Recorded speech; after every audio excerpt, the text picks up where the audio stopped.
and welcome to my YouTube channel. Today we will be talking about Henry Kissinger and how he was a war criminal and how it's rip bozo up in here, rest in piss, you won't be missed vibes. But we will be talking about why he's a war criminal and why we hated him.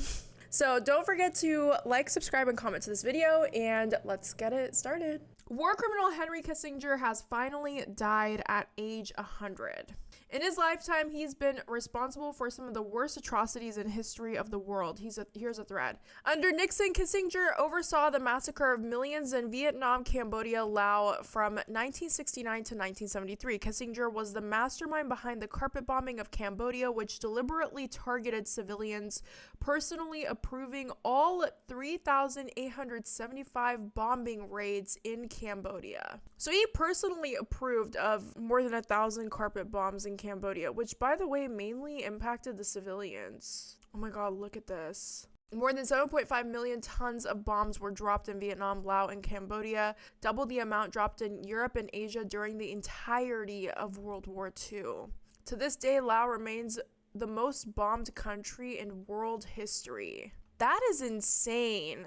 Henry Kissinger ordered to bomb everything that moves and anything that flies in Cambodia. 50,000 to 150,000 civilians were murdered from the bombings in Cambodia alone. Genocide. In Chile, Kissinger played a key role in orchestrating the US-backed 1973 coup that toppled the socialist government of Salvador Allende and installed the fascist Augusto Pinochet.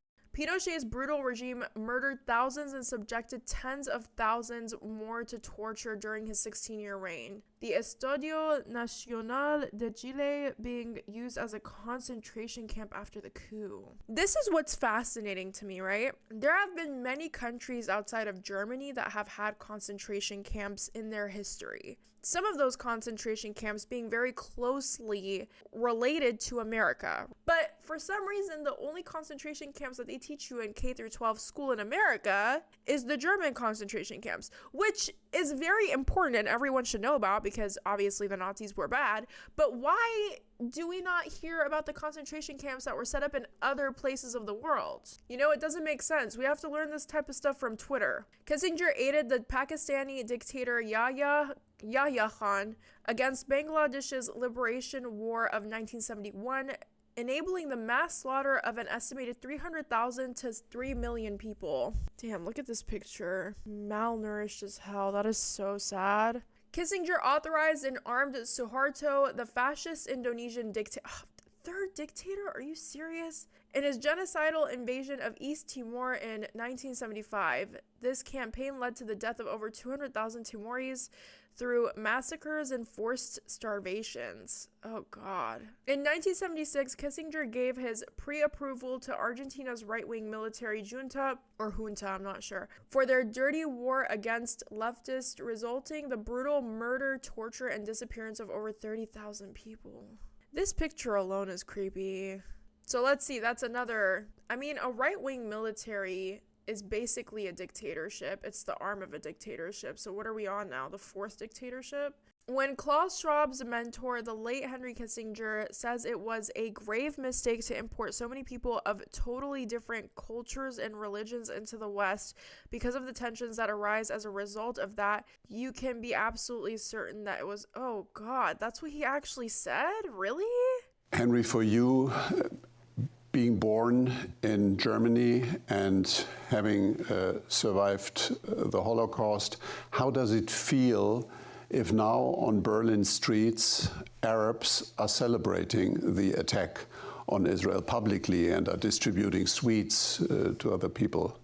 It was a grave mistake to let in so many people of totally different cultural and religious and concepts, because it creates a pressure group inside each country that does that.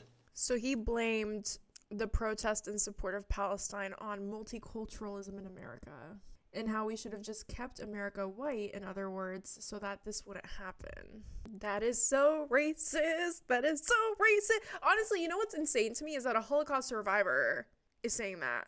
You survived the Holocaust and you're parroting segregation and racism. That's wild. I would assume someone who survived the Holocaust would be a bit more empathetic towards immigrants and having a multicultural state.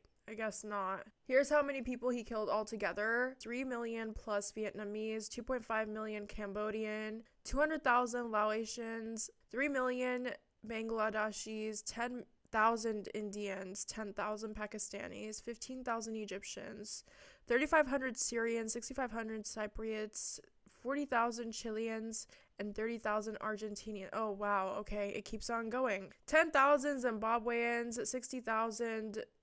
I'm not going to try to pronounce this. I'm literally going to butcher the word. 1.1 million Iraqis. Oh, interesting. Okay.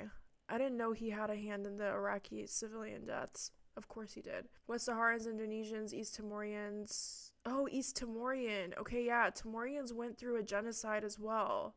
That was mainly funded by Israel. I remember hearing about this. He will likely be remembered as one of the most influential diplomats in U.S. history. But around the world, including in Chile, East Timor, Bangladesh, and Cambodia, Henry Kissinger is remembered as a war criminal whose actions led to massacres, coups, and even genocide. Kissinger, who was born in Germany, served as U.S. Secretary of State under Richard Nixon and Gerald Ford from 1973 to 1977. He also served as National Security Advisor from 1969 to 1975. He's the only U.S. official to ever simultaneously hold both posts. He won the Nobel Peace Prize in 1973 with his North Vietnam counterpart, Lee. He won a what? For his actions negotiating a ceasefire in the Vietnam War, Kissinger received a 1973 Nobel Peace Prize under controversial circumstances. So let me get this straight. He oversees the bombing of Laos and Vietnam and Cambodia, but then since he helped negotiate a ceasefire, he gets a Nobel Peace Prize? Like, everyone just kind of forgets? After he was the one that pushed for the Cambodian genocide. Yeah, that's what I'm saying, because the Cambodia, Laos, and Vietnam thing happened around the same time, right? And the secret bombings of Laos and Cambodia, where as many as 150,000 civilians were killed in the U.S. strikes. As Kissinger told the military, quote, anything that flies or anything that moves. In South Asia, Kissinger backed the Pakistani military genocidal war against East Pakistan, which is now Bangladesh. In Latin America, declassified documents show how Kissinger secretly intervened across the continent, from Bolivia to Uruguay to Chile and Argentina. In Chile, Kissinger urged President Nixon to take a, quote, harder line against Chile's democratically elected president, Salvador Allende. On September 11, 1973, Allende was overthrown by the U.S.-backed general Augusto Pinochet. Kissinger once said, quote, I don't see why we need to stand by and watch a country go communist due to the irresponsibility of its own people. In 1975, Henry Kissinger and President Gerald Ford met with the Indonesian dictator General Suharto to give him the go-ahead to invade East Timor, which Indonesia did on December 7, 1975. The Indonesian military killed a third of the Timorese population, one of the worst genocides of the late 20th century. I don't understand how this man got a Nobel Peace Prize. I'm still confused as to how he got the Nobel Peace Prize. U.S. bombing of Cambodia, driven by Henry Kissinger's strategies, was immense and brutal between 1969 and 1973. The U.S. Okay, so 1969 and 1973 is when he oversaw the bombing of Vietnam and Cambodia, right? So in 1973, he won the Nobel Peace Prize. Okay, right after he carpet bombed Cambodia, he won a Nobel Peace Prize? That is so... It's American, I can tell you that much. That's something Americans would do, 100%.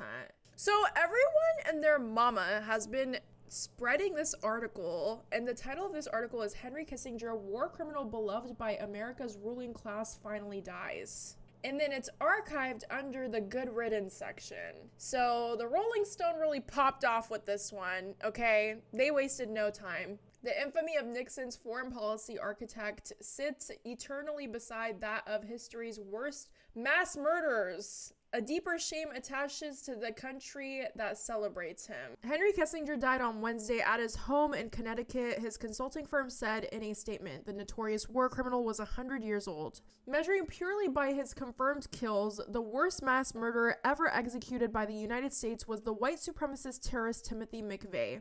On April 19, 1995, McVeigh detonated a massive bomb at the Mira Federal Building in Oklahoma City, killing 168 people, including 19 children. The government killed McVeigh by lethal injection in June 2001. Whatever hesitation a state execution provokes, even over a man such as McVeigh, necessary questions about the legitimacy of killing even an unrepentant soldier of white supremacy. His death provided a measure of closure to the mother of one of the victims. McVeigh, who in his own psychotic way thought he was saving America, never remotely killed on the scale of Kissinger, the most revered American grand strategist of the second half of the 20th century.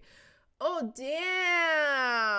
I was wondering where this introduction was going, but it's going somewhere, and it's going somewhere interesting. The Yale University historian Greg Grandin, author of the biography Kissinger's Shadow, estimates that Kissinger's action from 1969 through 1976, a period of 8 brief years when Kissinger made Richard Nixon's and then Gerald Ford's foreign policy as National Security Advisor and Secretary of State, meant the end of between 3 and 4 million people. Okay, so in total, he oversaw the death of 3 to 4 million people. That includes crimes of commission, he explained, as in Cambodia and Chile, and omission, like greenlighting Indonesia's bloodshed in East Timor, Pakistan's bloodshed in Bangladesh, and the inauguration of American tradition of using and then abandoning the Kurds. Oh my god, of course he had a hand in the Kurds too. Not once in the half-century that followed Kissinger's departure from the power did the millions of United States killed matter for his reputation, except to confirm a ruthlessness that pundits occasionally find thrilling. America, like every empire, champions the state of murderers. The only time I was ever in the same room as Henry Kissinger was in 2015 National Security Conference at West Point. He was surrounded by fawning army officers and ex-officials basking in the presence of his state man. You know, this is interesting. And I think this is interesting because I think as a society, we tend to give Nobel Peace Prizes to people like Henry Kissinger after he carpet bombs Laos and Cambodia and murders a bunch of brown people. But then we look at people like Osama bin Laden and we're like, that man's a terrorist, point blank, period. Which I agree, Osama bin Laden is a terrorist. But the way Americans tend to idolize very clear terrorists like Henry Kissinger and rightfully condemn someone like Osama bin Laden is wild, because the difference in how we talk about different people who are mass murderers as a society is insane. No matter what room Henry Kissinger goes into, he should be getting the same exact treatment as someone like Osama bin Laden. Reviewing one of Kissinger's litany of books, Hillary Clinton in 2014 sent Kissinger a friend whose counsel she relied upon as Secretary of State, possessed a conviction that we and President Obama share, a belief in the indispensability of continued American leadership in service and just and liberal order. The fact that liberal order and a just leadership is in the same sentence as Kissinger is wild. Kissinger told USA Today within days that Clinton, presumed then to be president in waiting, ran the State Department in the most effective way that I've ever seen. The same story noticed a photograph autographed by Obama thanking Kissinger for his continued leadership. Oh, not Obama too. It is always valuable to hear the reverent tones with which American elites speak of their monsters. When the Kissingers of the world pass, their humanity, their purpose, their sacrifices are foremost in the minds of the respectable. American elites recoiled in disgust when Iranians in great numbers took the streets to honor one of their monsters, Qasem Soleimani, after a U.S. drone strike executed the Iranian external security chief in the January of 2020. Soleimani, whom the United States declared to be a terrorist and killed as such, killed far more people than Timothy McVeigh. But even if we attribute him to all of the deaths in the Syrian war, never in Soleimani's wildest dreams could he have killed so many people as Henry Kissinger. Listen, not a Soleimani fan either, I just want to make that clear. But this is exactly the point that I was trying to make, is that we as Americans will point at other people and call them the worst possible things, but we idolize someone that has done more crime than our wildest dreams could have committed. When your death toll as a person is 3 to 4 million people and you are getting praised by America's elite, that is wild to me. Now, whether you want to argue that Qasem Soleimani is a good person or not, that's beyond me. I don't really agree with Qasem Soleimani because he worked for the Iranian government. Therefore, Qasem Soleimani was an extension of the Iranian government. I don't agree with him either. But if you want to compare not just Qasem Soleimani's deaths, any mass murderer's deaths to Henry Kissinger, you're not even on the same playing field. I think if you combined a bunch of mass murderers, then you might get the same toll. No, he killed a lot of freaking people. Nixon was adventurous and bloodthirsty enough to risk anything. In February 1969, weeks after taking office and lasting through April 1970, U.S. warplanes secretly dropped 110,000 tons of bombs in Cambodia. How do you secretly drop 110,000 tons of bombs? See, this is the world before social media, because if anyone tried to pull this in today's world, they would be TikToking it and everyone would know. There's no way you can just secretly drop 110,000 tons of bombs anywhere. By the summer of 1969, according to the colonel on the Joint Staff, Kissinger, who had no constitutional role in the military chain of command, was personally selecting bombing targets. Oh, God. Not only was Henry carefully screening the raids, he was reading the raw intelligence. A second phase of bombing continued until August 1973, 5 months after the final U.S. combat troops withdrew from Vietnam. By then, U.S. bombs had killed an estimated 100,000 people of the population of only 7 million people.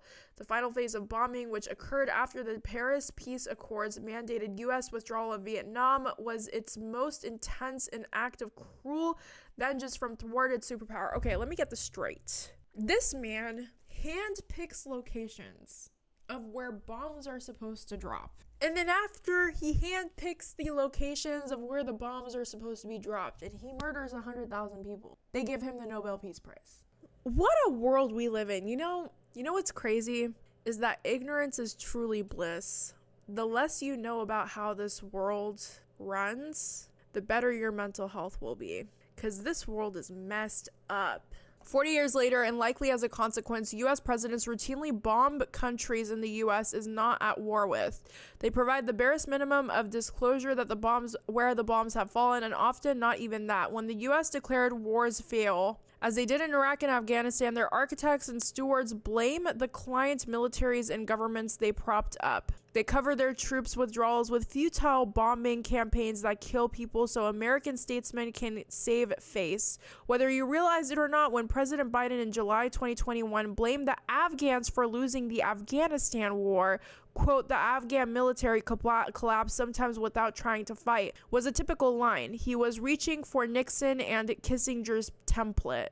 So a lot of the American news outlets were reporting that what Joe Biden had said. They were saying that the Afghanistan military was weak, they were unable to fight, they were unwilling to fight, and that's why the war was what it became.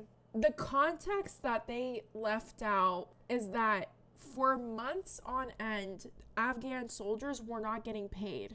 They were starving. They were losing housing because they weren't getting paid. So yeah, I don't know about you, but if I was put in the military and I wasn't getting paid for months, and I was supposed to fight on an empty stomach without a roof over my head, I wouldn't be fighting either. So although that is somewhat true, the context that is incredibly important is usually left out, which makes these kinds of things that much more frustrating.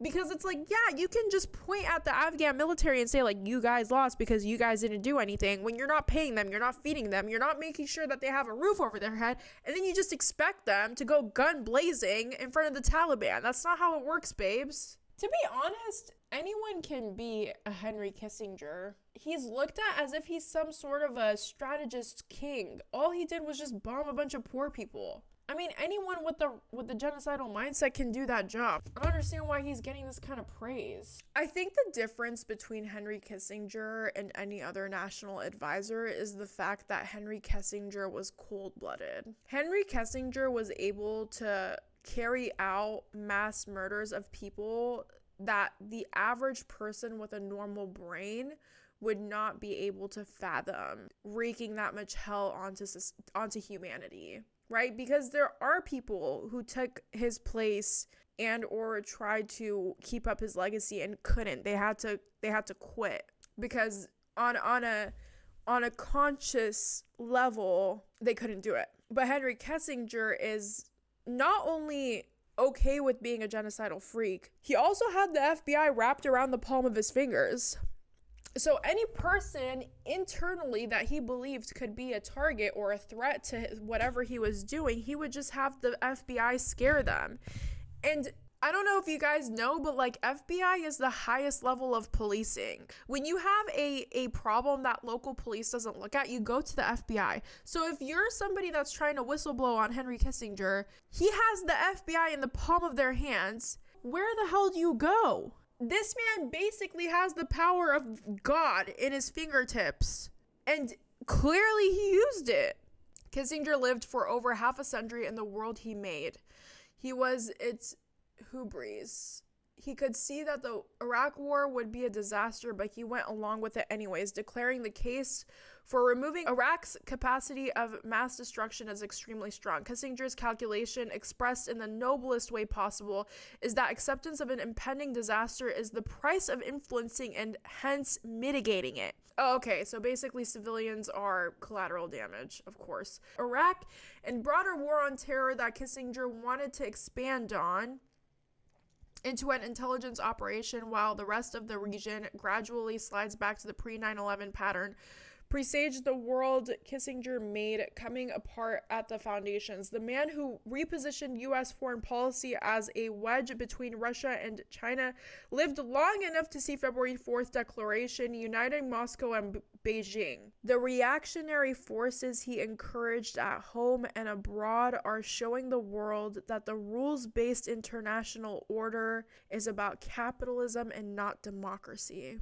That is such a strong sentence. The reactionary support that we show as a nation, right? We're seeing that right now with Israel and Palestine. We saw it with Ukraine, is about capitalism, not democracy. And that, my friends, is why we have a whole entire economy around war. This writer put it in words so eloquently and straight to the point. Like, this sentence alone speaks a million stories if you actually know what he's referring to. Whatever bitterness Kissinger in his final days experienced over the erosion of his enterprise is little comfort to his millions of victims. America denied them closure Kathleen Treanor experienced when America declaring justice ended Timothy McVeigh. Wow. This article had to have been written before he died. Someone was waiting on this. Someone was waiting for him to die to publish this. This must have taken months to compile. And this, my friends, is Henry Kissinger for you. The genocidal